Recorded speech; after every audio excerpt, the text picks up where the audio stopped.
Bom dia, Igreja do Senhor Jesus, graça e a paz. Irmãos, aqui faz mais calor. Ou seja, se você vê escorrer água aqui, não é o rio de água viva, é o meu suor mesmo, viu? Então, e parece que pregar na igreja onde a gente começou a nossa caminhada é muito mais difícil. Não sei porquê, mas é. Então, hoje a gente vai continuar a série de Lucas, e esse é o segundo domingo. Domingo passado, o pastor Fábio começou falando que Lucas escreveu para Teófilo. Teófilo pode ser o amado de Deus ou amigo de Deus, e que a gente pode atribuir esse nome a nós também. Somos amados de Deus e amigos de Deus. Esse é o propósito pelo qual ele está escrevendo. Aí, ele vai contar uma história que só ele conta, só Lucas conta. Os outros evangelhos não contam a história de Zacarias e Isabel. E Zacarias e Isabel têm uma história interessantíssima para mim. Eu nunca prestei atenção neles, eu não sei se os irmãos prestaram atenção, mas eu não. Eu sempre passei batido, que eu queria chegar logo no Senhor Jesus, né? Como é que chegar logo no Evangelho? Mas quando eu parei, eu falei, olha esse casal. Olha como esse casal está sofrendo.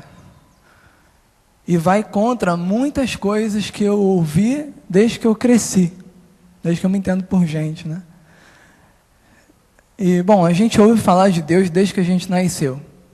Ouve falar o nome de Deus, ouve falar o nome do Senhor Jesus. A gente não entende muita coisa, pelo menos eu não entendia.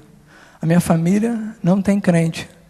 Então, é assim, quando tem alguma coisa errada acontecendo, a gente está com algum problema espiritual.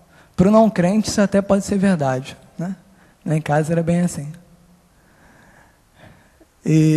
Então tem que ir no centro de macumba, tem que ir numa igreja, tem que ir em algum lugar que fala de Deus, meu irmão. Não é possível, algum lugar vai aliviar essa situação que o bicho está pegando, tem alguma coisa errada.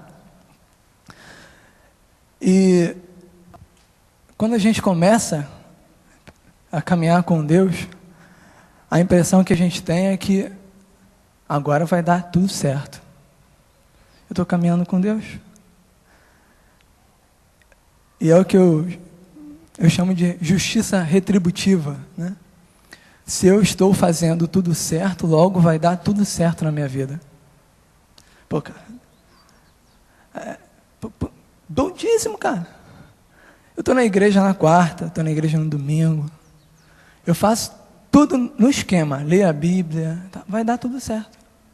Esse negócio de doença, choro, é para as outras pessoas, para mim não. Eu não sei vocês, mas eu, no início da caminhada, tinha um pouco dessa noção, mas estava lá dentro, eu nem sabia que tinha. É aquelas coisas que a leitura da palavra de Deus vai trazendo a gente, vai mostrando para a gente, olha as suas expectativas, as suas motivações. E quando a gente olha o nome de Teófilo, amado de Deus, amigo de Deus, ele já está começando a dizer para a gente da proposta de que Deus tem que estar muito acima disso. É a caminhada com Deus. Bom, o que isso tem a ver com esse casal? Lucas, capítulo 1,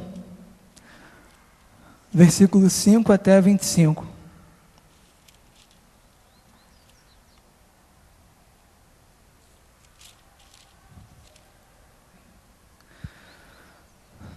Vamos orar? Ó Deus, obrigado pela Tua palavra. Obrigado, ó Deus, pelo Teu amor. Obrigado pelo privilégio que nós temos de estar aqui, reunidos, na Sua casa de oração, para Te agradecer, ouvindo a Sua palavra, e que, ó Deus, o Senhor abra os olhos dos nossos corações para que a gente esteja bem atento ao que o Senhor tem a falar aos nossos corações. Eu lhe peço também, Deus, por aqueles que chegaram aqui com o coração aflito, com o coração ansioso, com muitas situações que o Senhor conhece a história de cada um e sabe exatamente como essa pessoa chegou aqui. Conforte, Deus, os nossos corações, para que nada venha nos atrapalhar. Em nome de Jesus. Amém.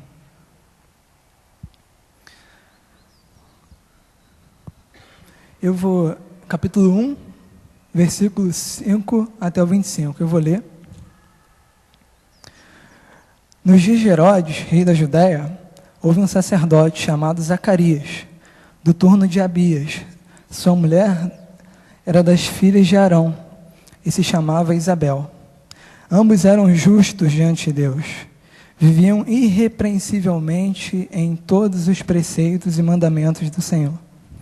E não tinham filhos, porque Isabel era estéril, sendo eles avançados em dias. Ora, aconteceu que, exercendo ele diante de Deus o sacerdócio, na ordem do seu turno, coube-lhe por sorte, segundo o costume sacerdotal, entrar no santuário do Senhor para queimar o incenso. E durante esse tempo, toda a multidão do povo permanecia da parte de fora orando. E eis que lhe apareceu um anjo do Senhor em pé, à direita do altar do incenso. Vendo, Zacarias turbou-se e apoderou-se dele o temor. Disse-lhe, porém, o anjo: Zacarias, não temas, porque a tua oração foi ouvida. E Isabel, tua mulher, te dará à luz um filho, a quem darás o nome de João. Em ti haverá prazer e alegria, e muitos se regozijarão com o seu nascimento.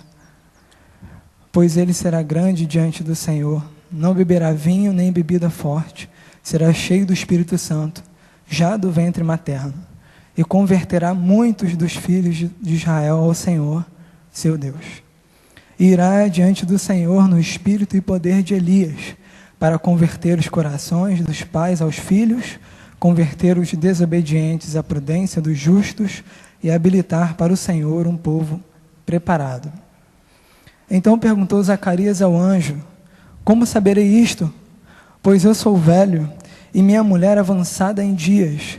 Respondeu-lhe o anjo: eu sou Gabriel, que assisto diante de Deus, e fui enviado para falar-te e trazer estas boas novas.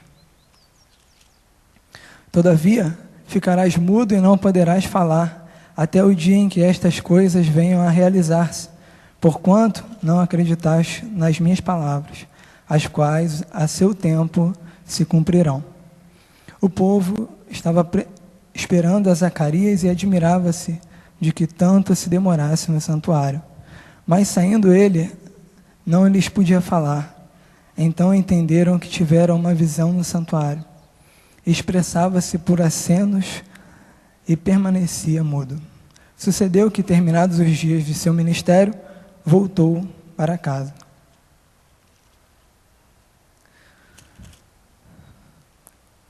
Irmãos, tem todo um cenário aqui, né? Qual é o cenário? Onde isso está acontecendo? O texto começa nos falando quem é Zacarias e Isabel. São de famílias da linhagem sacerdotal. Ou seja, família de um povo que é mediador, era um representante do povo diante de Deus. E ele começa mostrando que Deus conhecia eles dois. Ele vai falar, ambos, no versículo 6, ambos eram justos diante de Deus, vivendo irrepreensivelmente em todos os preceitos e mandamentos do Senhor. O texto não está falando que eles eram perfeitos, que eles eram irrepreensíveis, que eles caminhavam com o Senhor. E eles têm uma impossibilidade, ter um filho. E isso, para aquela época, era uma vergonha muito grande. A gente não consegue imaginar, e eu nem consegui pensar o que seria tão vergonhoso para a gente em comparação ao não ter filhos. Porque para eles, quem não podia ter filhos, ela estava sendo amaldiçoado por Deus, ou não tinha a bênção de Deus. Ou seja, estão em pecados. Aquele casal ali, ó, Deus não gosta deles. Se gostasse, eles tinham filhos. O lugar que eu consegui entender um pouquinho, pensando, foi em Guiné-Bissau, na África. Ah, mas a gente não teve lá. Mas é interessante, porque se o cara não é casado, e se o cara não tem um filho homem, esquece, meu. Você não tem moral. Ah, tem 10 filhas mulher, só lamento. Você tem que ter um filho homem. Aí até o Rogério contou pra gente que quando ele teve o filho homem, né? Ele levantou assim, o menino pelado, tá aqui, ó, é homem. A gente não consegue imaginar o quanto isso é importante para eles. Agora sim. Agora Deus abençoa ele. Agora ele pode falar alguma coisa. Então você imagina o sofrimento dessa família. Uma família que não, um casal que não tinha filhos. E servia o Senhor. E eram irrepreensíveis. Tanto que o texto vai dizer para a gente que, em sorteio, Deus escolheu a Zacarias. Né? Fala sorteio, mas não caiu assim, qualquer um. Deus tinha um propósito para a vida de Zacarias e Isabel. E é interessante que isso vai acontecer dentro do templo e do Santíssimo Lugar. Então, o que a gente consegue ver? Naquele tempo, tinha por volta de 20 mil sacerdotes. Eram 24 turnos. Então, era assim, não acontecia sempre do sacerdote entrar no lugar santíssimo. Não era assim, semana que vem eu vou lá de novo. Não. Era uma honra. Assim, fui escolhido por Deus para oferecer o sacrifício no Santíssimo Lugar. Para interceder pelo povo. E quando ele, nesse lugar, né, quando ele oferecia o sacrifício, a fumaça subia, o povo orava, porque eles entendiam que a oração está subindo a Deus, através daquela fumaça. Então, imagina como é que estava Zacarias. Cara, é a única oportunidade da vida. Não era única para todos, mas na sua maioria era única ou nem existia. E lá, nesse lugar santíssimo,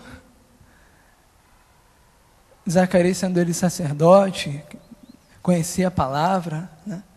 O Antigo Testamento, os profetas. Aí acontece uma surpresa, né, para ele. Enquanto ele estava lá, orando, intercedendo pelo povo, aparece o anjo Gabriel. O anjo Gabriel, o Zacarias, imagina, né? Eu fiquei imaginando, você está aqui, parece um anjo, né? Eu fiquei tentando imaginar como é que ele se sentiu, né? E não consegui, acho que tem coisa que só vivendo, né? E é interessante que ele aparece para Zacarias e fala: Zacarias, as suas orações foram ouvidas. E os comentaristas dizem que ele podia estar orando pela vinda do Senhor Jesus, ou podia estar orando pelo Filho. por um filho. E aí a gente vai perceber, vai começar um diálogo do anjo. Na verdade, quem mais fala é o anjo. E o que está acontecendo ali?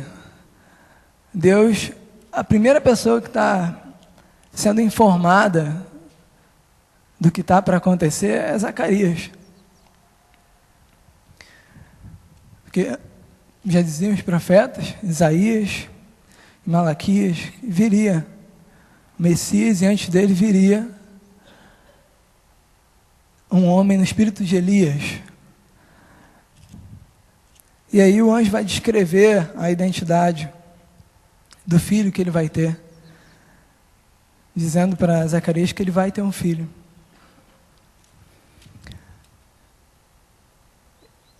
E aí dá as descrições todinhas, seu filho vai ser cheio do Espírito Santo. E quando ele termina de falar, o que Zacarias diz para ele? Vamos lá no versículo 19.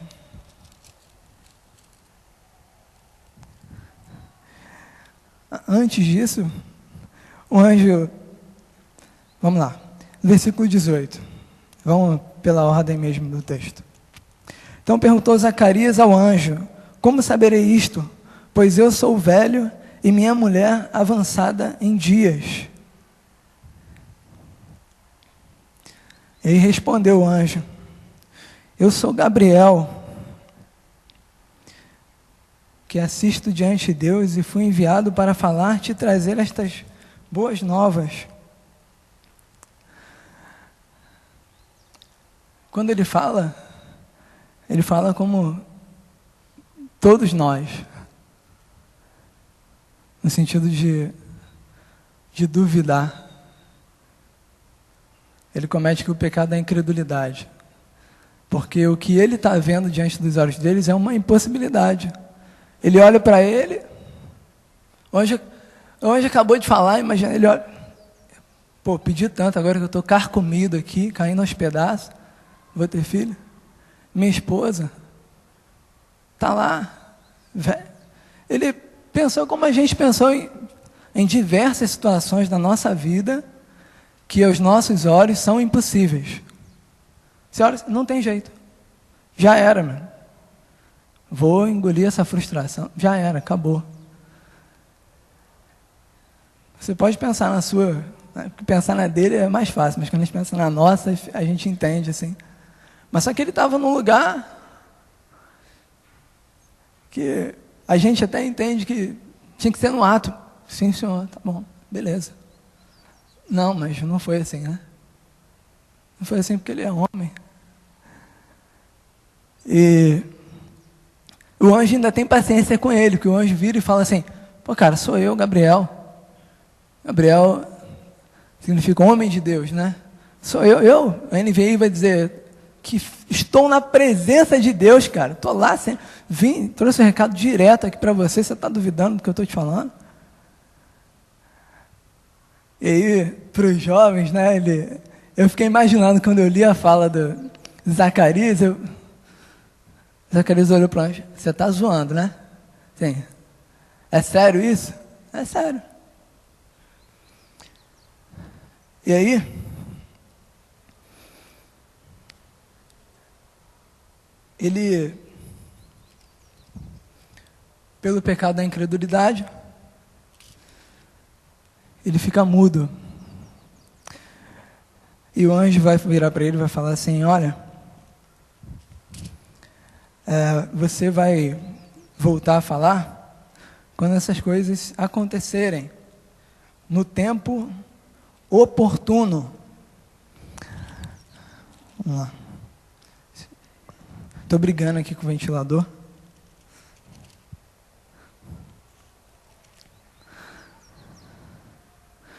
Aí no versículo 20: todavia ficarás mudo e não poderás falar até o dia em que estas coisas venham a realizar-se, porquanto não acreditaste nas minhas palavras, as quais a seu tempo se cumprirão. A NVI que vai falar no tempo oportuno. Eu gosto muito dessa palavra, no tempo oportuno. Porque geralmente, ou quase sempre, o nosso tempo oportuno nunca é o tempo oportuno de Deus. Não, nunca, desculpa a palavra, mas na sua maioria das vezes, não é.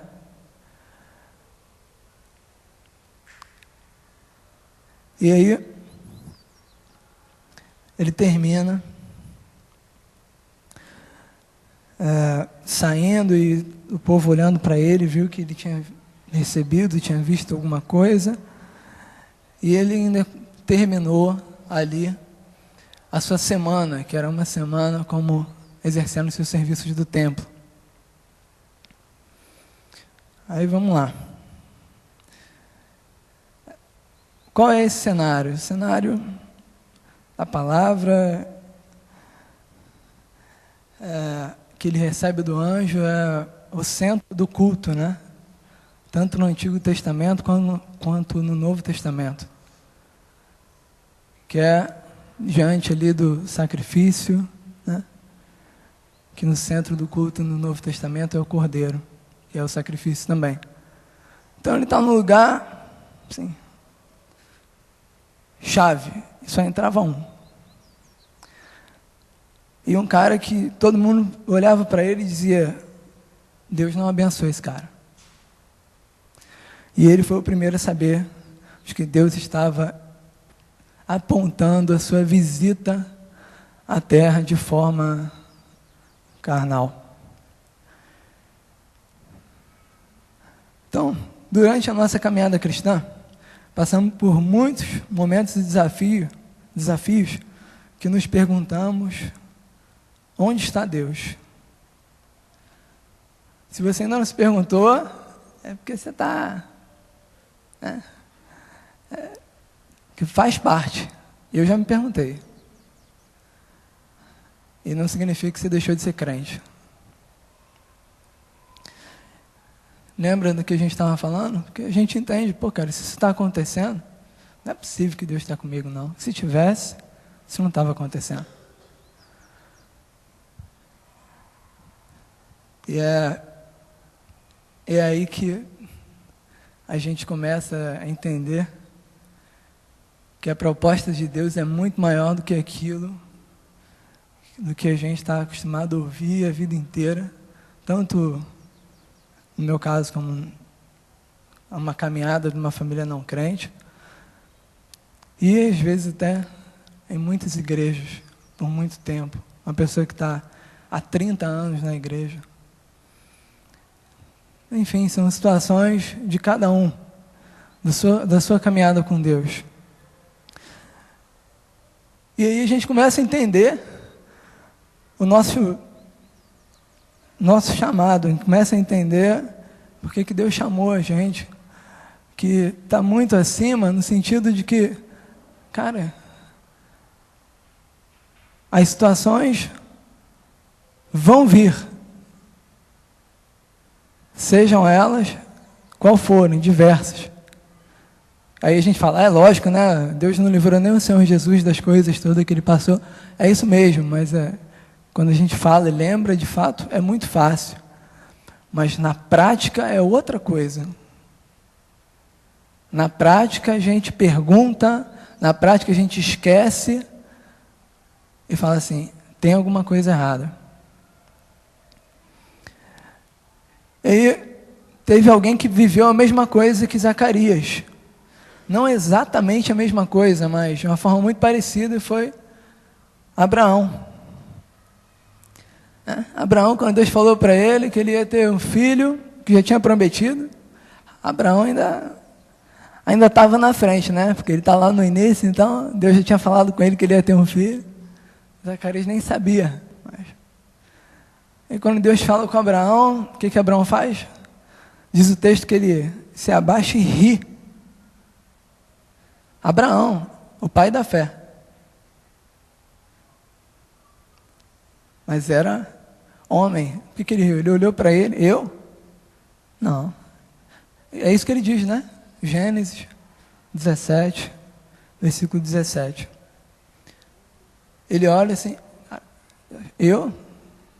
tenho 100 anos. Minha mulher tem 90. Não vai dar. Deus diz para ele: não dá para você, para mim dá.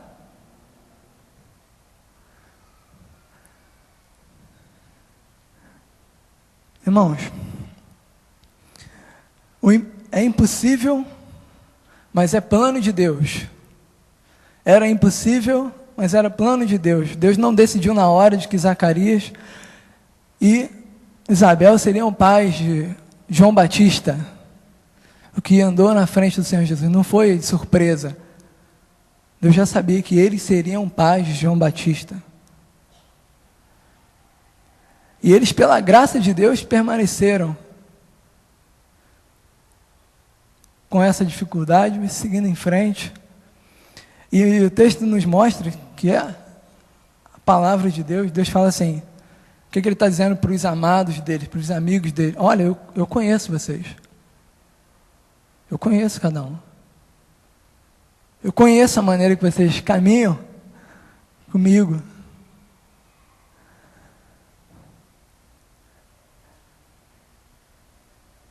E aí, a gente começa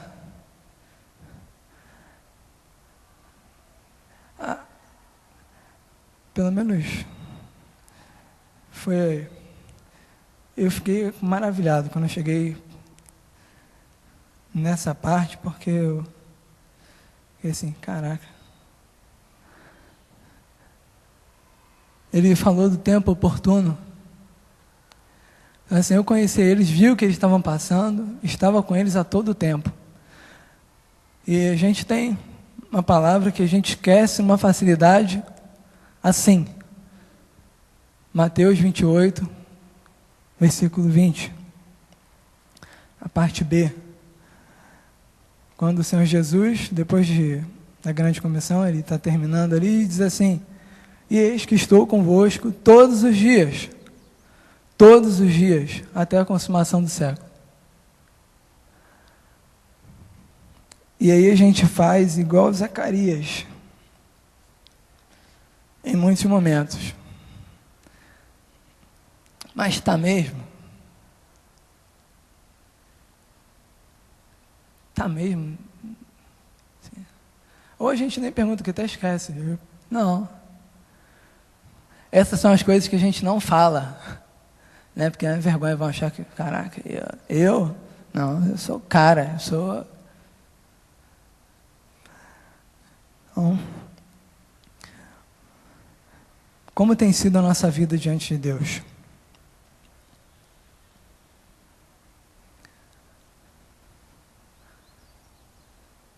Seja lá o que você está passando ou fase da vida, saiba que Deus prometeu a estar com você. E se você chegou aqui, você entrou hoje pela primeira vez aqui, saiba que se Deus te trouxe aqui, é porque de fato Ele está dizendo assim para você: eu quero caminhar com você. Foi eu que te trouxe aqui. Vamos caminhar juntos e passar pelas dificuldades todas que a gente tem para enfrentar juntos, porque elas vão vir. A diferença é, você vai glorificar o meu nome, que a sua vida vai trazer frutos da obediência, de que a alegria que você tem é outra. É uma alegria que o Senhor está comigo. Estou falando de uma maneira muito simples, mas é porque é simples mesmo. Eles conviveram com a decepção.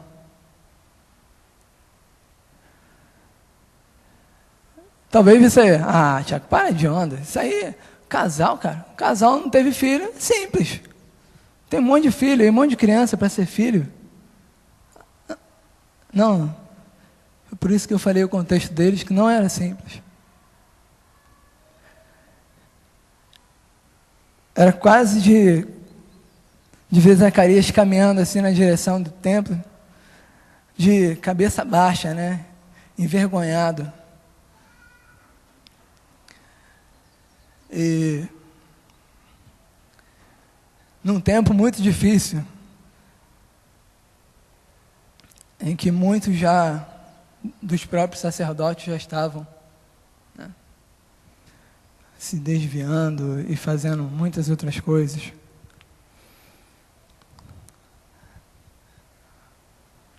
Aí a gente entra numa coisa que a gente pode aprender com eles, que Deus está nos ensinando: o impossível aos nossos olhos.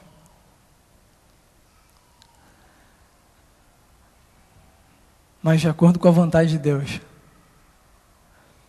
Então, Deus mostra uma situação em que eles mesmos já tinham perdido a esperança. Quantas coisas nós nem oramos mais. Não adianta orar. Eu já senti isso pela minha família. Falo, meu pai, não adianta orar. Aí eu me lembro, mas se pensasse assim de você, você estava lá?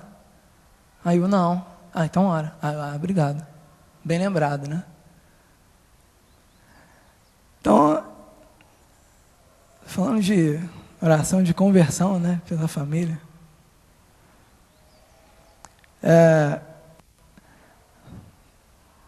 Não sei qual é a situação. Lembra agora da sua situação que você nem ora mais. Senão, não adianta orar. Significa que você vai orar e vai mover a mão de Deus. Mas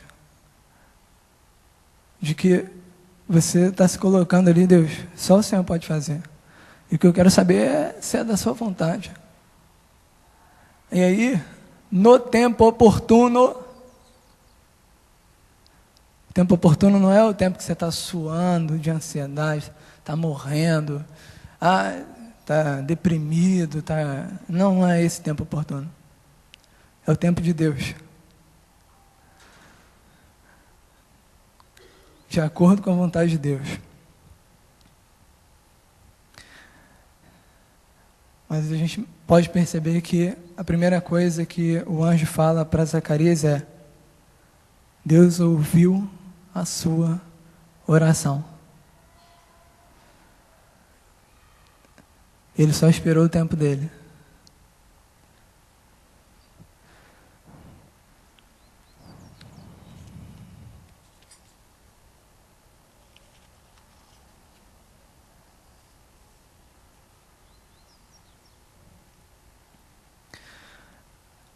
Irmãos, repetindo a pergunta de uma maneira diferente, Deus nos vê como Zacarias e Isabel? Ambos eram justos diante de Deus, vivendo irrepreensivelmente em todos os preceitos e mandamentos do Senhor.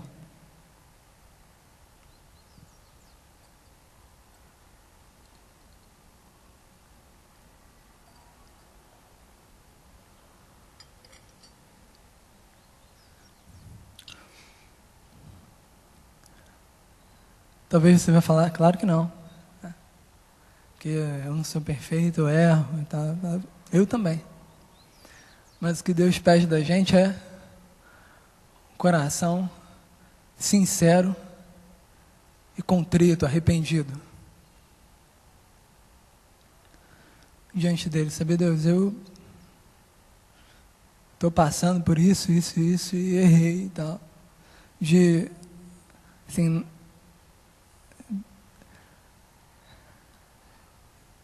eu comecei a fazer isso de uma maneira diferente, que o pastor Elben falou muito comigo, de uma maneira detalhada, né? E fez muita diferença na minha vida. De falar as coisas para Deus detalhadamente. Acho que isso facilita para a gente, não para Deus, né? Porque Ele já sabe as coisas que a gente vai falar antes que a gente fale. Mas tanto o pecado quanto o que está passando no meu coração, oh Deus, livra-me da incredulidade. Porque eu estou passando essa situação, tá assim, assado, eu não tô vendo assim que vai mudar alguma coisa. Mas aí lá no fundo do coração, o Espírito Santo, que hoje, né? O Espírito Santo habita naqueles que são servos do Senhor Jesus, foram lavados e remidos, né? No sangue do Cordeiro. Deus que estava lá, agora habita em nós, não habita no templo, mas em nós. Aí lá no fundo diz assim, cara, eu sei, beleza. Isso faz parte da sua humanidade, fica tranquilo. Eu estou entendendo o que você está dizendo. Porque lá no seu coração está dizendo assim, mas eu só posso contar com o Senhor. É só o Senhor. Se não for o Senhor, acabou a esperança para mim.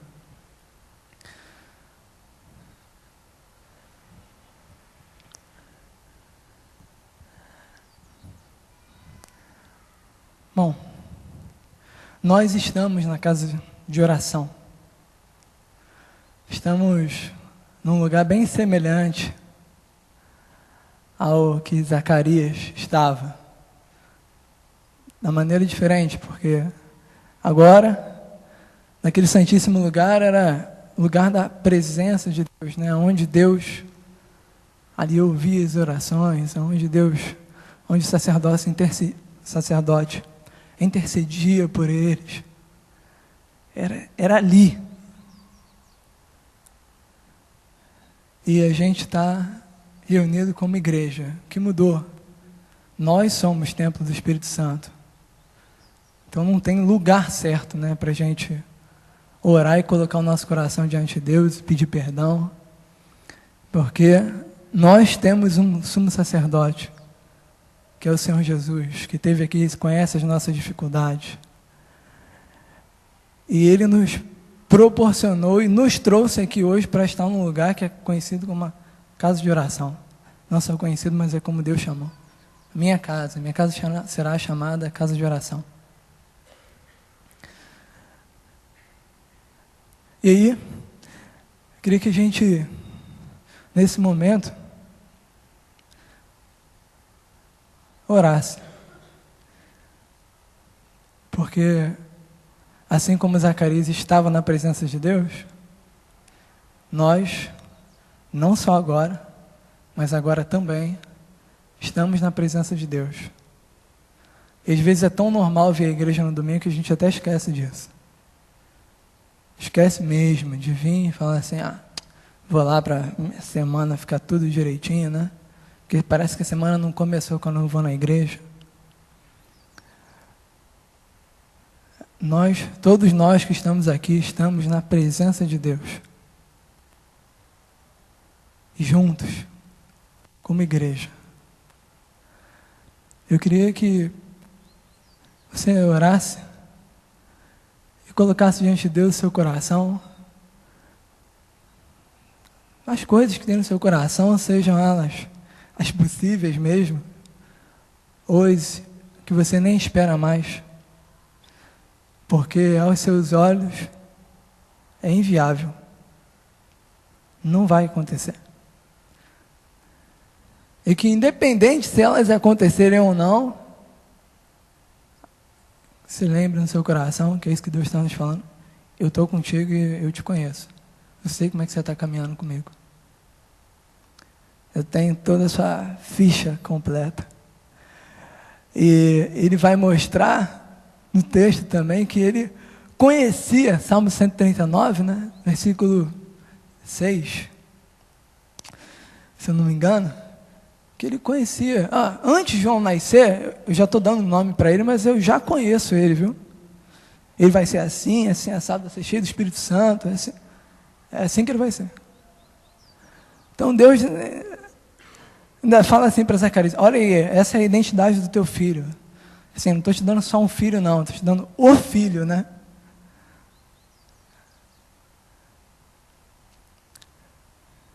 Então,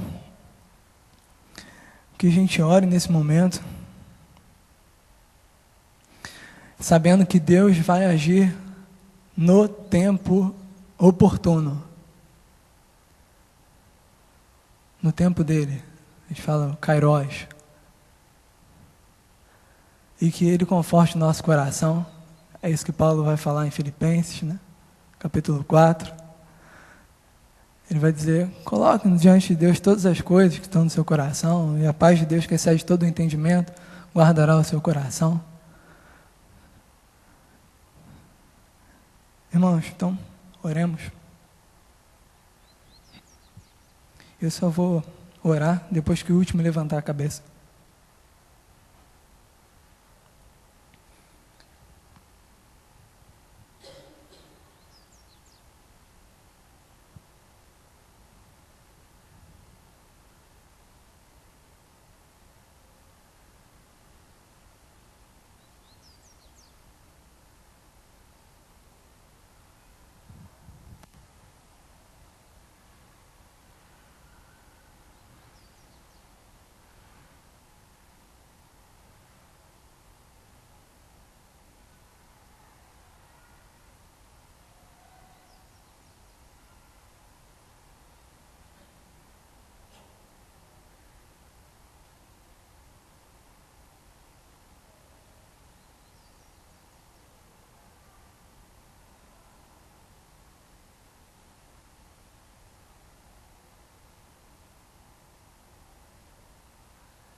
Bom, para a gente encerrar, eu queria ler um texto curto de Martinho Lutero. Eu estou começando num devocionário, Somente a Fé, né, do Martinho Lutero. Não foi ele, de fato, que escreveu. Foi compilado, né, pelo Ultimato. E tem falado muito ao meu coração. E aí eu queria trazer para vocês uma parte pequena de um dos dias. Ele diz assim: há duas maneiras de crer. A primeira delas é crer a respeito de Deus, o que significa que cremos que aquilo que é ensinado sobre Deus é realmente verdade. É semelhante a crer que aquilo que é ensinado sobre o demônio ou sobre o inferno é verdade. Esse tipo de crença é mais uma declaração do conhecimento do que uma expressão de fé. A segunda maneira é crer em Deus. Isso inclui não apenas crer que aquilo que é ensinado sobre Deus é verdade, mas também confiar nele e atrever-se a estar em relacionamento com Ele. Significa crer, sem dúvida alguma, que Ele é realmente o que diz ser. E aquele que fará tudo o que diz que fará. Somente Deus pode dar-nos esse tipo de fé. Amém.